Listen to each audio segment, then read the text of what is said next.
अभिवादन स्वीकार कीजिए ब्रजेश मिश्रा का और आप देखना शुरू कर चुके हैं द डिबेट। बहनों भाइयों, बिहार के चुनाव संपन्न हो गए। बिहार का जनादेश भी आ गया। बिहार के चुनाव के नतीजे सार्वजनिक हो गए और एनडीए की लहर से भी आगे बढ़कर एनडीए के सुनामी में बिहार में विपक्ष हवा में उड़ गया। बिहार से जो निकला हुआ मैंडेट है वो क्या संदेश देता है और उसका उत्तर प्रदेश की राजनीति पर क्या प्रभाव पड़ेगा, आज चर्चा इसी विषय की करेंगे। बहनों भाइयों, बिहार का निकला हुआ जनादेश उत्तर प्रदेश के लिए क्या संदेश देता है और इस संदेश में अखिलेश यादव के लिए, कांग्रेस पार्टी के लिए, अपोजिशन के लिए, सत्ता पक्ष के लिए क्या कुछ छुपा हुआ है और क्या कहा जा रहा है इस संदेश में। क्योंकि बिहार की जो राजनीति है, बिहार का जो समाज है, बिहार की जो सामाजिक संरचना है, उत्तर प्रदेश जैसी तो नहीं है, लेकिन उत्तर प्रदेश से बहुत अलग भी नहीं है। तो अगर बिहार से कोई एक जनादेश निकला है, और जनादेश भी कोई सामान्य नहीं है, असामान्य और असाधारण जनादेश है, तो ये जनादेश कुछ कहता है, कुछ राजनीतिक संदेश अपने पीछे लिए हुए। वो राजनीतिक संदेश क्या है, उत्तर प्रदेश की राजनीति पर उसका क्या प्रभाव पड़ेगा। जिस तरह से भारतीय जनता पार्टी और जेडीयू की लैंडस्लाइड विक्ट्री हुई बिहार में, उसने कुछ चीजें बहुत साफ की हैं।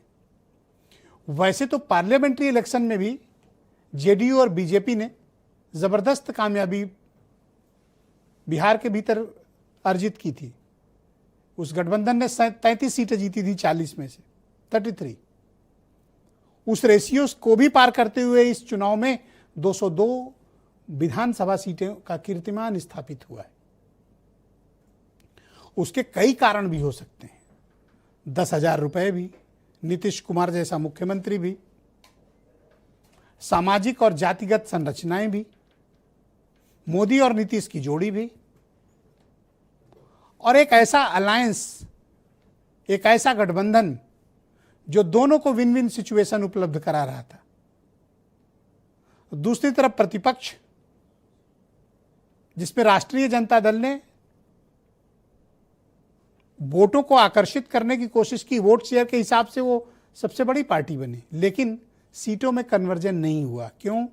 क्योंकि उनके खुद के मत प्रतिशत कम हुए और जो उनके साथ सहयोगी दल थे वो तो कुछ भी लाने में कामयाब नहीं हुए। वहीं आप देखें तो एनडीए में बीजेपी, जेडीयू, लोक जनशक्ति पार्टी, जीतन राम मांझी की पार्टी, उपेंद्र कुशवाहा की पार्टी, सब ने कंट्रीब्यूट किया। किसी ने 5%, किसी ने 4%, किसी ने 2%। ये जो इंडिया अलायंस था, महागठबंधन, इसमें कांग्रेस सिर्फ 8% वोट शेयर तक पहुंची थी, 8 के थोड़ा सा ही आसपास था। इसके अलावा कोई कुछ कंट्रीब्यूट नहीं कर पाया। लिहाजा ये गठबंधन कोई करिश्मा नहीं कर पाया। वोट तो आकर्षित हुए, लेकिन इतने वोट नहीं मिले कि वो जीतने लायक होते।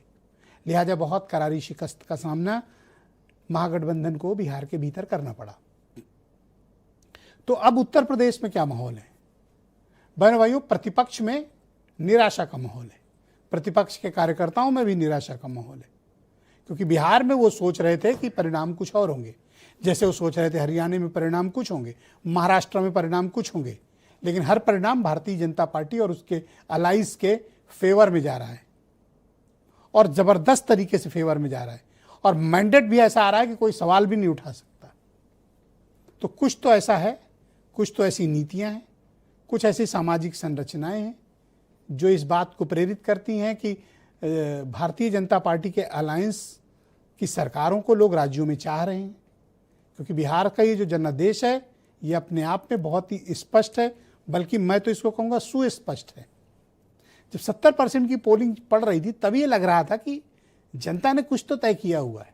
मतलब जिसके भी फेवर में एक तरफा है, उधर भी हो सकता है इधर भी, लेकिन जिसको भी दिया जनता ने बड़ी स्पष्टता से दिया। तो बिहार ने अपनी सरकार चुन ली है। 27 के प्रारंभ में उत्तर प्रदेश में चुनाव होगा। यहाँ जनता किसकी सरकार चाहती है और उत्तर प्रदेश में बिहार के इस नतीजे का इम्पैक्ट क्या है, आज डिबेट में हम इसका एनालिसिस करेंगे। आप कुछ बयान सुने। बिहार से पहले भारतीय जनता पार्टी ने चुनाव आयोग से मिल करके वोट चोरी करने का काम किया था, लेकिन बिहार में डाका डालने का काम किया है। अब चोर डकैत बन गए हैं, इसलिए उन डकैतों से अब लड़ाई लड़ने का काम करना है और हम लोग हर बूथ पर, जमीन पर उनसे लड़ने का काम करेंगे। आरजेडी के जंगल राज को पूरी तरह से ध्वस्त कर दिया है। उत्तर प्रदेश में भी समाजवादी पार्टी के जंगल राज को, गुंडागर्दी को यूपी के लोग कभी स्वीकार नहीं करेंगे। प्रचंड बहुमत की 27 में सरकार बनेगी। 17 का इतिहास 27 में पुनः दोहराएगी भारतीय जनता पार्टी। भाजपा के बेईमानी का सवाल है। पूरा देश, उत्तर प्रदेश, बिहार इस बात को जान रहा है। अगर ये हिमाकत उत्तर प्रदेश में करने की भारतीय जनता पार्टी ने कोशिश की, इंडिया गठबंधन एक ऐसा आंदोलन खड़ा करेगा कि भारतीय जनता पार्टी और उनकी बेईमान करने वाले एजेंसियों को सदियों तक ये बातें याद रहेंगी। तो इस पर चर्चा को आगे बढ़ाते हैं। आनंद दुबे भारतीय जनता पार्टी के प्रवक्ता हैं, मनोज काका समाजवादी पार्टी से हैं, सुरेंद्र राजपूत कांग्रेस कमेटी से हैं, अनिल दुबे राष्ट्रीय लोकदल के महासचिव हैं, अरुण राजभर SBSP के प्रवक्ता हैं और वीरेंद्र सिंह जी हमारे स्टेट हेड हमारे साथ मौजूद हैं। आप सभी का स्वागत